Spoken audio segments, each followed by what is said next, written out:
We entered Calgary Bay's sheltered anchorage, with Bermudan blue waters and a golden sandy beach.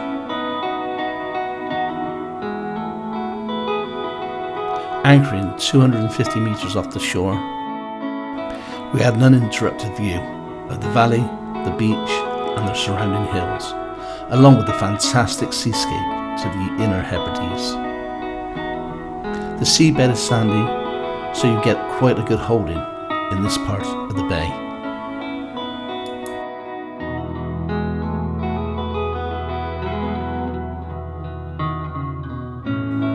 And it didn't take too long before other boats started to anchor. The beach is relatively quiet, and there's a lovely campsite at the east side of the beach. There are cafes, bars, a short walk up the hill and a small restaurant. The wildlife on Mull is quite diverse. You have eider duck, deer, otters, and you even have a white-tailed eagle, which are resident on Mull. A stroll along the beach to clear your head is always good for soul, body and mind, and planning your next passage.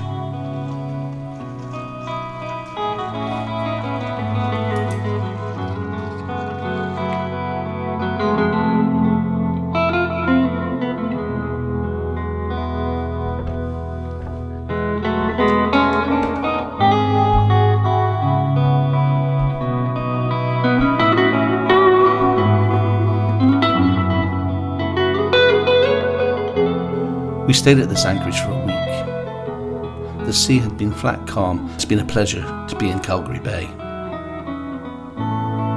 When the sun came out on Thursday, I decided to get the diving equipment out, load it into the dinghy, and off I set to the breakwater.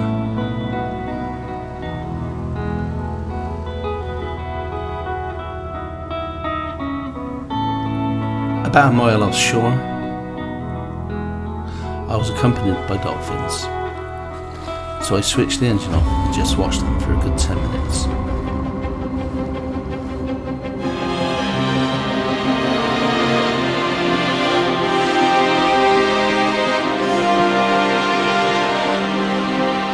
So I come back empty-handed, no lobster, no scallops. An uneventful day. The next morning, we slipped our anchor and headed towards the Treshnish Islands. We raised the cruising chute and we were underway. Jane popped down to the galley and put some breakfast on for us. The Treshnish Isles are scattered, with a length of 5.7 nautical miles and a width of approximately 1 mile.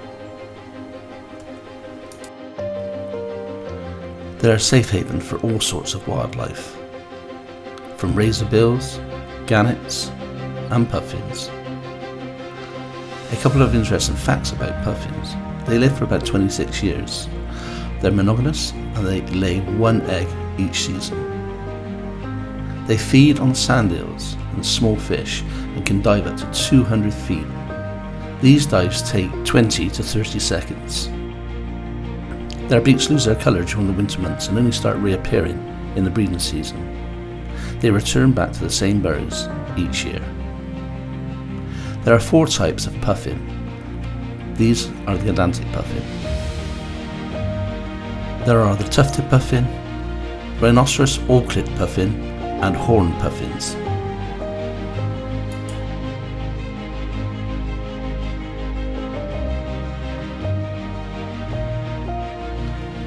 Their wings beat 400 times a minute.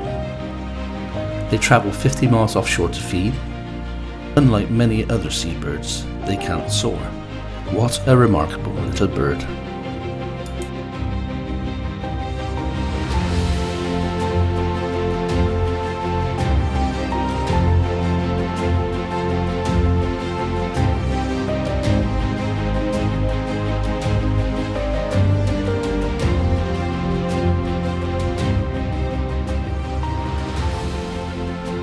Our next passage was from Treshnish Islands out to around Staffa and then back to Calgary Bay.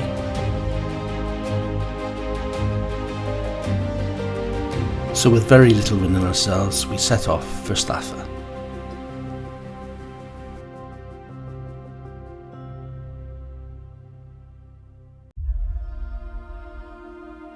And spotted our first minke whale, about 3 miles from the Treshnish Islands. The whale watching boats were out in force, and we were so lucky to come across several minke whales.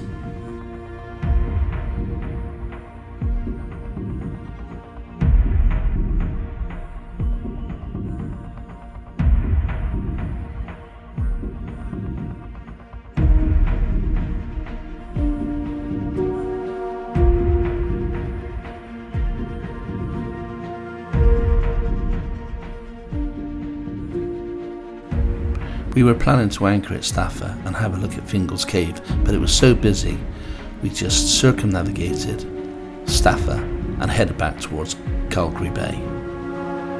The rock formations were quite spectacular on Staffa.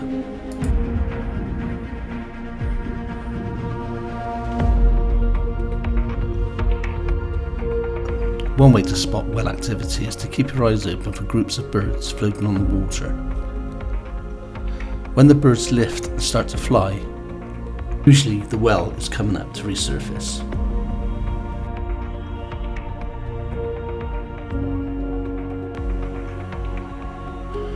We returned to the safe haven of Calgary Bay for the night and set off the next morning for Loch Alain to shelter from the predicted storms that was coming to bring 50 knots of wind.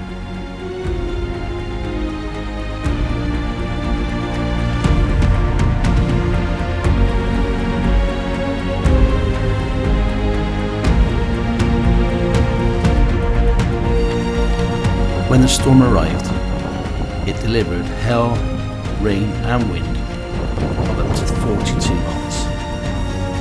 We were on anchor for 3 days, sitting out the storm as the winds battered us, physically and mentally.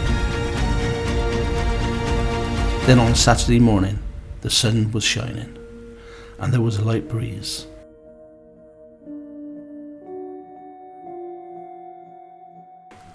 There's an old saying that you need to experience the bad to appreciate the good. What a beautiful day to wake up to.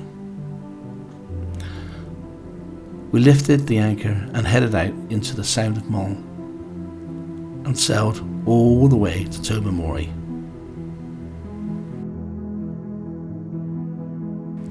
The sun was shining and it was a delightful sail. Passing cormorants bathing in the sun, we entered Tobermory and picked up a mooring buoy.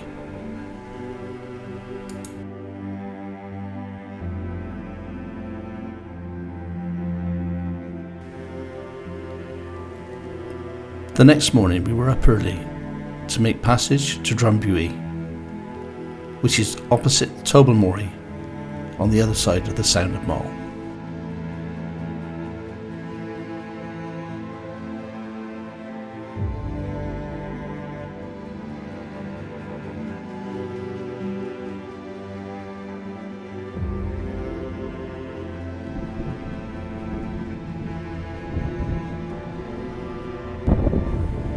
We had a relatively fast passage to Drumbuie, reaching up to 7 knots.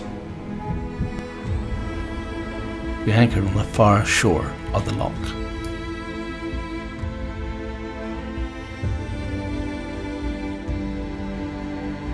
We had a relaxing morning, had some breakfast, lifted the anchor and set off for Arisaig. Our top speeds were reaching 9 knots. The wind was in our sails and we were on a port tack. We were flying.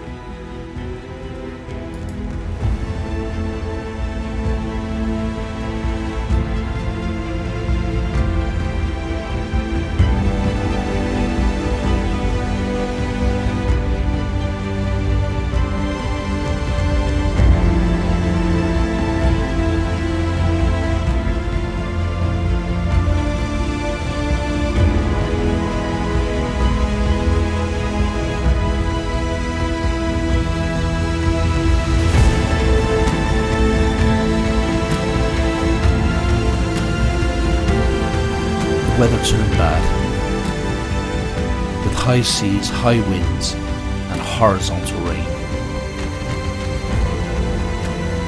drenching the two of us, including the cockpit, which is semi-enclosed.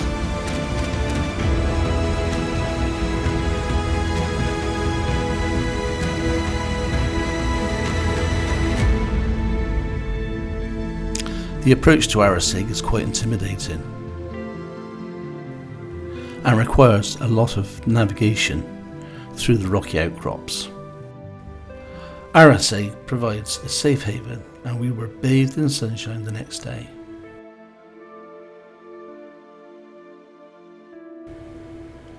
And we slept like babies for 12 hours or more. If you're enjoying the Scottish adventure, please subscribe and hit the notification bell, and we'll see you on the other side. Bye bye for now.